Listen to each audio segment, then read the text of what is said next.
네, 찌개가 보글보글 끓으니까 JWK님께서 다들 밥은 먹었어요. 이렇게 글 올려주셨는데, 예, 배가 갑자기 고파지네요. 이거를 그러네요. 보면서. 소리만 들었는데도. 아니, 왜 그럴까요?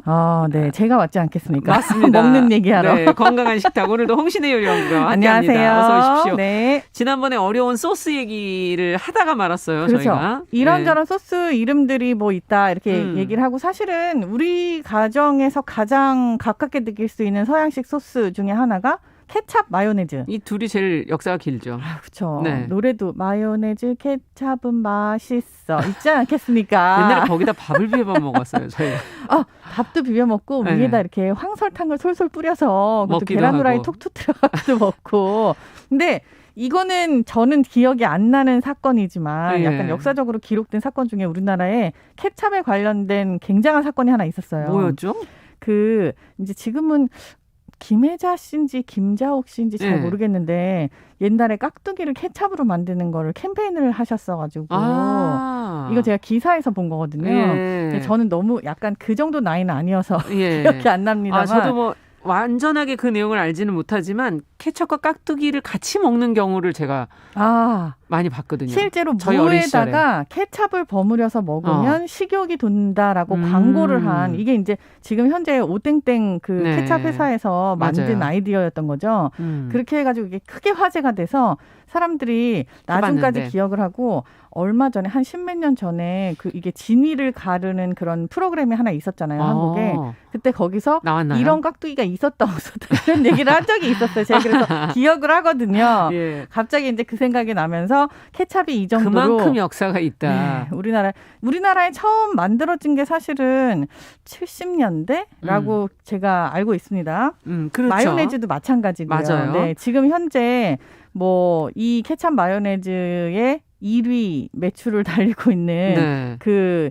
약간 오똑한 그 회사에서 만드는 게 맞아요. 그렇군요. 그리고 뭐 케찹하고 마요네즈라고 하면은 두 개가 함께 섞어서 만드는 약간 그런 소스들도 많이 알고 계시잖아요. 네, 양배추라든지 뭐 그쵸? 이런 그런 거 먹을 오렌지빛. 때 이게 이제 사우전드 아일랜드 드레싱이라고도 하는데 이름이 여기에 오랜만에. 사실 여러 가지 재료가 들어가지만 케찹 마요네즈를 기본적으로 섞어서 그렇죠. 만드는 걸로 알려져 있기도 하죠. 예, 네, 여기다 어린 시절에 많이 먹었던 소스예요. 오징어도 찍어 먹고 온갖 걸 찍어 먹었어요. 모든 야채도 거기다 다 찍어 먹었었고. 핑크 소스. 예. 어떻게 보면 이것도 로제 소스의 일환인 거죠.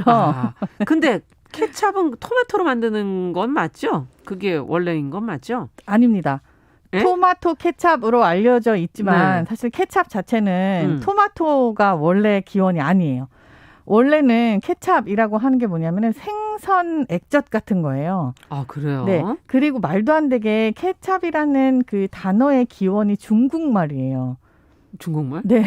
이게 중국말이라고 보시면 돼요. 뭔데요? 그러니까 뭐 케첩이라고 하는 게 우리가 영어로 써 있는 것만 너무 많이 봐서 이거 당연히 영어겠구나 싶겠지만 아니면 키라고 하는 게 중국식의 생선 삭힌 거거든요. 그리고 첩이라고 하는 것들 그게 이제 소스류를 뜻하는 약간 묽은 그런 거예요. 이게 두 개가 합쳐진 그 중국식 말을 말레이시아로 유럽으로 가면서 언어가 이렇게 약간 달라지게 된 게 케첩이라고 이거는 아시안에서 거예요. 그쪽으로 간 거군요. 그렇죠.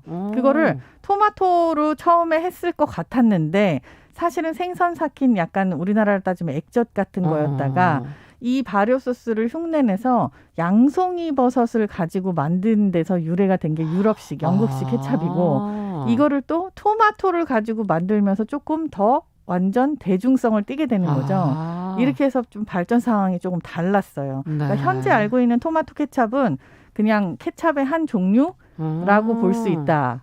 이렇죠. 그렇군요. 전혀 상상을 못했던 기원이 있군요. 지금 케찹 깍두기가 70년대 김자옥 씨였다고. 김자옥 씨죠. 밖에서 제작진이 확인을 해줬습니다. 예, 감사합니다. 네. 자, 그러면 어떤 재료들로 케첩을 만들 수 있다는 거죠? 지금 토마토 말고 아까 양송이 버섯이 사실은 조금 토마토보다 더 앞서 있는 걸로 기록이 되어 있기는 하고요. 요즘에는 이제 케첩에다 사실 토마토 베이스에다가 무언가를 섞는 게 굉장히 다 대중화되어 있긴 하죠. 뭐 고추를 섞는다든지 아니면 뭐 다른 뭐 레몬을 섞는다든지 뭐 다른 소스랑 합작을 한다든지 이런 것들이 있는데 요거 말고도 뭐 바나나 케찹도 있고요. 그래요. 네, 단호박 케찹도 있고. 정말 갑자기 상상이 안 되는데요. 어떻게 보면 그냥 정말 소스인 거예요. 이렇게. 그러네. 계란 후라이에다가는 웬만해서 못 얹어 먹겠는데요. 네, 바나나 케찹 같은 경우, 그러니까 약간 어떻게 보면 좀 잼스럽지 않을까 그러네요. 싶은 생각도 있어요. 사과 케찹도 물론 아이고, 있고. 그렇군요. 이런 식으로 되게 다양한 종류의 소스들이 있습니다. 민트 케찹도 있어요. 야, 근데 이걸 집에서 좀 만들면 덜 달지 않을까? 너무 달다는 분들도 계시거든요. 그렇죠. 달기도 달지만 약간 첨가물이 되게 많이 있지 않은가 이런 거에 대해서 조금 불안해하시는 분들이 많아요. 네. 케찹은 어떻게 보면 제가 지금 말씀드린 것처럼 그냥 발효 소스의 일종이에요. 그랬군요. 그렇기 때문에 집에서 당연히 만드실 수 있고요. 집에서 만약에 발효가 불가능하다. 이게 지금 이제 방송에서 제가 처음으로 공개하는 레시피이긴 한데 요구르트를 살짝 같이 넣어서 토마토하고 네. 그렇게 하고 뭐 설탕 조금 혹은 저는 사과 주스를 넣어요. 사과 주스. 네, 사과 주스를 넣고 네. 그렇게 해서 그걸 한번 토마토에다 끓여요. 끓여. 나중에 요구르트하고 그리고 식초 조금 그리고 좀 단맛을 애들 때문에 더 내야 되면 꿀 같은 걸 넣어가지고 네. 양파를 갈기도 하고 예. 이걸 블렌더에 한번 갈아서 네. 냉장고에 넣고 두시면 이게 사실 케찹이거든요. 와, 그러니까 처음에 토마토에다가 네, 뭐 설탕이나 사과 주스 넣고 끓여요. 끓이다가 네. 나중에 요구르트 식초나 꿀 같은 걸 넣고 갈아요. 네. 그렇군요. 이렇게 해서 만들면 좋고 저는 후추도 조금 더해가지고 약간 매콤한 맛을 더해줘요. 이 케찹 자체에다가 향신료를 많이 넣을수록 사실 부자 나라의 소스였어요. 그래서 뭐 카레라고 얘기하는 여러 가지 뭐 우리가 알고 있는 그런 향신료들 네. 그리고 또 후추, 정향 뭐 이런 굉장히 많은 것들의 향신료가 들어가긴 하죠.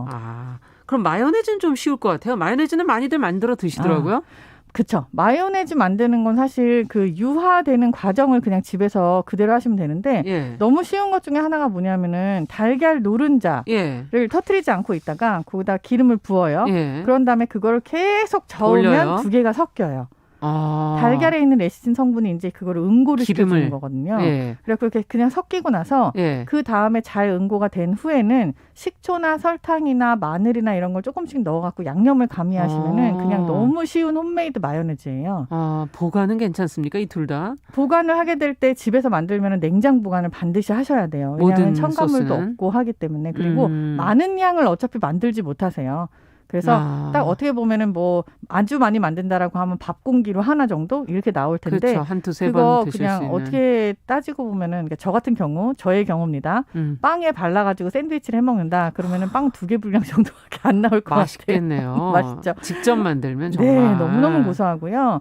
이게 실제로 알고 있는 그 마요네즈의 맛보다도 실제로 집에서 만들었을 때 그 고소한 풍미하고 향은요. 생각지도 못하게 너무 향긋해요. 기름은 뭘 써야 돼요? 올리브 오일 제일 좋습니다. 네, 참기름 안 되고요. 올리브 오일. 그러면 아주 향이 좋겠네요. 향이 아주 좋죠. 네, 특히 마요네즈 근데 좀 살이 찌지 않을까? 지금 들어간 재료만 봐도 노른자에다가 계란에 그 기름에다가 그래서 걱정하시면서 그 광고할 때도 항상 거기에 뭔가 그 느끼한 느낌이 없는 제목들이 붙어 있잖아요.